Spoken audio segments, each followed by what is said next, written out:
Arrêtez tout les amis, après les chroniqueuses de France Inter, j'ai trouvé une personnalité encore plus cringe, donc toujours une personnalité de gauche, et il s'agit de la maire de Nantes. La maire de Nantes, la maire socialiste de Nantes, qui est un petit peu responsable de la chute de la ville. Nantes, la dernière fois que j'y suis allé, je suis tombé de ma chaise. T'as l'impression que les parcs sont complètement envahis par des migrants qui se baladent, qui font des petits cris. Des fois ils se mettent à courir, enfin c'est n'importe quoi, je sais pas à quoi ils se droguent les migrants, mais c'est devenu une ville assez sauvage, quoi. C'est devenu une belle jungle. Culturellement c'est un voyage. Donc, c'est vraiment triste. Nantes c'était tout mignon, quoi. Petite ville, enfin je sais pas, c'était sympa, quoi. Et c'est devenu une poubelle sous la direction des socialistes. Et je crois qu'elle a envie de continuer son crime. Donc regardez là, c'est très intéressant quand on écoute les gens du PS. Les gens du PS vivent dans un autre monde. Donc on va l'écouter, puis après on va regarder un petit peu son bilan jusqu'à présent, et je pense qu'elle va encore aggraver son bilan. Bref, allez, on l'écoute. Comme dans toutes les villes, on fait rien. Non, mais qu'est-ce qu'on fait alors? On fait le constat? Comme dans toutes les villes, on fait rien. Non, quand on est maire, c'est pas ça son boulot. On se retrousse les manches, on agit, on propose des solutions. Si on a aujourd'hui un des réseaux de transport en commun les plus fréquentés de France, c'est pas le hasard. Ce sera d'ailleurs un des enjeux de la campagne. Vous avez sans doute vu que mon adversaire de droite propose de remettre en cause la gratuité des transports en commun le week-end. Moi, je m'engage évidemment à les maintenir parce que derrière... Et à les étendre peut-être en semaine ? À les étendre aussi. Aujourd'hui, on a 60 000 personnes qui bénéficient de la gratuité des transports en commun. Enfin, 60 000 la tarification solidaire, 30. Voilà, donc les petits transports solidaires, hein, donc c'est gratuit. c'est gratuit, c'est juste Nicolas qui paye, mais c'est gratuit, c'est vraiment génial. Donc vous voyez comment ça marche le clientélisme. C'est-à-dire que cette petite donzelle là, elle se dit bon voilà, où est-ce que je vais pouvoir acheter quelques pauvres avec des petits chèques, et bim, voilà, on fait les poches de Nicolas, on éclate Nicolas pour que la maire puisse être réélue en disant regardez, j'ai plein de trucs gratuits pour vous les mecs, j'ai plein de trucs gratuits. Venez immigrer à Nantes, ça va être génial. Et donc voilà, le passé esclavagiste de Nantes refait surface, on s'y attendait pas, et aujourd'hui l'esclave c'est Nicolas. L'esclave travaille gratuitement. Ça fait vraiment me marrer, le gratuit pour les gauchistes, mais c'est tellement des esclavagistes qu'ils s'en rendent même pas compte en fait. Ils se sont tellement habitués à être des esclavagistes qu'ils se rendent même pas compte en fait que le gratuit c'est un bras d'honneur à la figure de Nicolas. 30 000 la gratuité. Demain, on va aller au-delà et ce sera 15 000 personnes de plus parce que je veux qu'on ait une attention aux plus modestes, mais aussi aux classes moyennes. Mais en tout cas, pas question d'étendre la gratuité en semaine pour tous, comme l'envisagent certains ou le proposent certains dans d'autres villes. À Nantes, personne ne l'a proposé. Pourquoi ce sujet il est important? Parce que derrière, c'est aussi la question du pouvoir d'achat. Moi, j'entends des Nantaises et des Nantais qui me disent je travaille dur, et la vérité, c'est que le quotidien est difficile. Et je m'adresse évidemment à toutes les Nantaises et à tous les Nantais parce que c'est ma responsabilité de maire, c'est ma conception aussi de la vie publique, mais je veux que nous ayons une attention particulière aux plus modestes et aussi aux classes. Elle est vachement motivée, tu vois, elle est motivée, la maire de Nantes, elle se retrousse les manches. Donc évidemment, on est sur un petit parcours de personnes qui n'ont jamais travaillé de leur vie, quoi. C'est-à-dire que la meuf, elle a été adjointe au maire de Nantes, elle a été conseillère générale, elle a été adjointe au maire de Nantes, puis ensuite elle a été maire de Nantes, elle est présidente aussi de Nantes Métropole, première secrétaire déléguée du Parti Socialiste. Donc ce sont des gens qui ont passé leur vie à vivre au crochet de Nicolas en fait, parce qu'il va y avoir les municipales à Nantes, et donc le projet c'est je vais m'acheter des clients avec le fric de Nicolas. Donc c'est quand même hyper sympa. Qu'est-ce qu'elle nous dit d'autre de beau là? Je pense que ça va être sympa. Un petit passage sur l'écologie. Moi j'aime bien l'écologie, c'est vraiment en général un très beau combat de gauche. Il n'a pas réussi à rassembler, mais j'ai envie de dire c'est pas le sujet principal. Je l'écoutais avec grande attention parce que moi je veux pour Nantes une campagne démocratique digne, à la hauteur de Nantes. Les Nantaises et les Nantais le méritent. Et donc on peut pas tout simplement dire une chose et faire le contraire. Vous m'avez peut-être vu sourire. Je souriais quand il disait « Moi, je suis un écolo de droite ». Regardons les faits. Il veut remettre en cause la gratuité des transports en commun le week-end, une mesure écolo et sociale, et il a voté contre la végétalisation dans les cours d'école. La première chose quand on est candidat à la mairie de Nantes, c'est d'éviter de mentir ou de raconter des salades.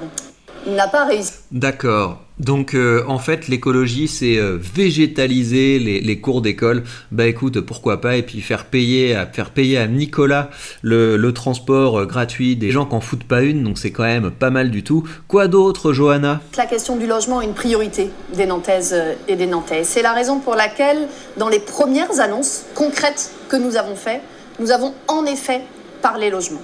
Nous proposons 2 choses. La production de 40% de logements sociaux dans la production neuve, parce que c'est important qu'à Nantes, quand on est aide-soignante, intérimaire, cariste, on puisse continuer à se loger. Ouais, ou quand tu débarques à Nantes aussi, quand tu débarques à Nantes, c'est important que la mère puisse dire « tiens, vas-y, viens avec toute ta famille, là, j'ai un petit logement pour toi, mais tu oublies pas de voter pour moi, hein, ça c'est quand même très important. » Donc on finance du clientélisme en faisant payer des logements sociaux à Nicolas, donc c'est quand même pas mal du tout cette histoire. Les programmes qui existeront à Nantes, il y aura forcément pas 40%. Par programme, parce que quand vous faites une petite opération où il y a 4-5 logements, il n'y aura pas forcément 40%. Mais sur l'ensemble des logements, au total dans la production neuve. Est-ce que c'est inatteignable ? Aujourd'hui, nous sommes à 33% dans la production neuve. Donc vous voyez, c'est une proposition ambitieuse et sérieuse.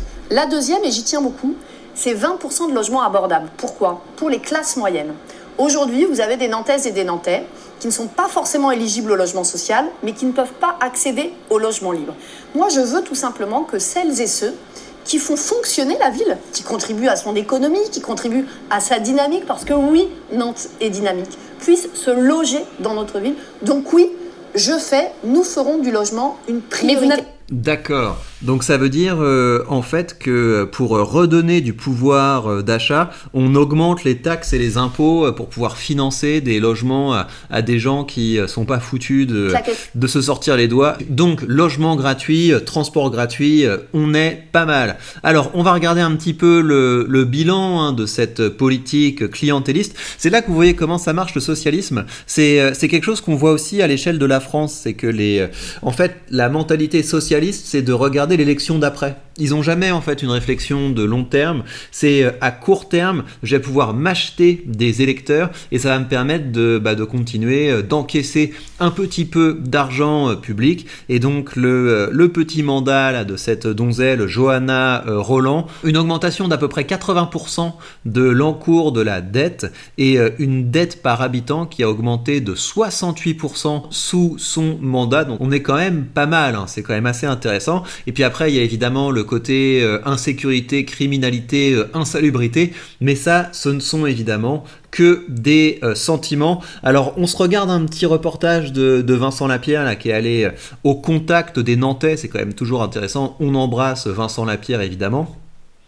Loupé ses transports, et elle a failli se faire agresser dans le commerce. Il était 1h du matin, à 22h il y avait une équipe, c'était le jour où ils avaient ramené une équipe en plus, mais à cette heure-là, à 1h, il n'y avait plus personne. Bonjour. On fait un reportage sur Nantes. Ah merde, il y avait des poubelles, mais vous avez pas mis les trucs jusqu'à la poubelle, vous avez préféré les jeter par terre. C'est marrant ça. C'est après quand Nicolas vient le week-end avec ses enfants, bon bah c'est pas super quoi. C'est un petit peu moche tout ça, c'est un petit peu triste pour Nicolas. On fait un reportage sur Nantes. Vous voulez intervenir ? Un reportage ? Non ? Pas de souci. Bonne journée. Bah ouais, mais il parle pas français peut-être, hein. C'est un peu ça le problème, mais t'inquiète pas, tu vas trouver des... Bonjour messieurs. Bonjour monsieur. On fait un reportage sur Nantes, comment vous trouvez la ville ? Ouais, bah Nantes, en fait c'est un pays adorable, voilà, on l'aime bien, on est nantais, chez nous ici, les gens ils racontent à la télé, il y a des violences, mais il n'y a pas de violence. Il n'y a pas de violence à Nantes ? Il n'y a rien, maintenant on est ensemble, on vit notre vie, et voilà, on a une société quoi. Mais il y a peut-être des Nantais qui subissent des violences. Peut-être que tu fais pas partie de la population qui consommatrice de violence. Peut-être que tu fais partie de la population qui est productrice de violence. Qui sait, hein, j'en sais rien moi. De toute façon, nous n'en savons rien. L'insécurité n'est qu'un sentiment, évidemment. Une famille. Les gens qui viennent derrière, ils sont complètement agressifs. Tu vois, c'est-à-dire, ils font le bordel, s'en foutent. Si vous étiez au pouvoir, si vous étiez président... Si c'est président, je vais nettoyer putain de merde. Je vais nettoyer zigzag partout. Je vais nettoyer tout ça. C'est très facile. Pas 24 heures. Wallah. Si c'est le président qui me donne ordre, 24 heures, je vais nettoyer tout. Wallah. Wallah lazim. Ah, c'est bien, c'est bien. Ça, bah t'inquiète pas, tu seras un jour président, hein. Au rythme où ça va bientôt se terminer comme ça, hein. Politique, c'est très simple. Faut débarrasser les immigrants qui ont sans papier, mineurs isolés, c'est tout. Vous dégagez les mineurs isolés en France, la France, il est unie, on est bien. On a une société, on a soudé, vous voyez. Pourriez-vous dire que vous êtes immigrant aussi, non? Moi, je suis d'origine des immigrants, je viens du Tchad, je suis tchadien.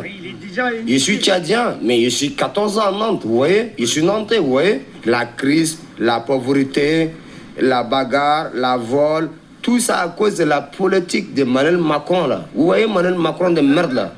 C'est lui, là, c'est pas un président. Vraiment, je vous dis la vérité, hein. C'est juste un marionnette. Vous voyez, le marionnette, c'est un pion. Ils jouent comme ils veulent. C'est lui qui ramène la problème dans notre pays ici. Il y a des écoles, il y a des... Oh la vache. Oh là là. Je suis pas absolument en désaccord avec ce que tu dis, mon pote, mais là je te vois en train de zoner dans un parc en pleine journée. Je me dis, bon, est-ce que tu serais pas aussi peut-être une partie du problème? Voilà, c'est une petite possibilité. J'aime pas non plus Emmanuel Macron, je pense qu'il est responsable d'une grande partie du problème, mais je pense que vous les gars en train de zoner dans le parc pendant que les autres bossent, vous faites partie du problème en fait. Culture. Faut connaître la France, c'est quoi d'abord déjà? Faut intégrer. Vous voyez? L'intégration avant tout, c'est très important. Si tu n'as pas intégré, ça ne sert à rien qu'on parle avec toi. Voilà pour cette petite plongée au cœur de la France PS.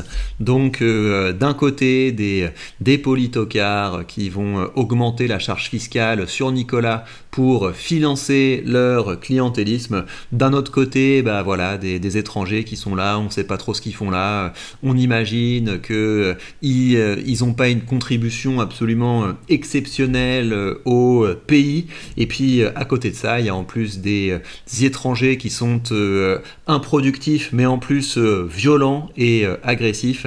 Et l'un dans l'autre, ça nous fait quelque chose de invivable. Tout ça pourquoi? Tout ça pour que des socialistes vivent toute une vie d'argent public et on tue le pays pour ça, on tue le pays tout simplement pour que des pitres de ce genre, des voleurs de ce genre puissent arroser leurs clients avec votre argent. Et ce qui est assez triste, et c'est là que je me dis que la seule chance c'est que l'État fasse faillite, c'est que quand quelqu'un vous dit voilà, je vais vous faire de la gratuité des transports, je vais vous faire du logement social, bah t'as une grosse partie de la population qui se dit ah ouais trop bien, des transports gratuits, génial, et il y a trop peu le réflexe de se demander bah qui paye pour ça? Donc si vous partagez ces constats, bah, je vous invite à nous rejoindre sur le canal Telegram pour être avec des gens qui pensent un petit peu comme vous, qui comme vous en ont ras-le-bol.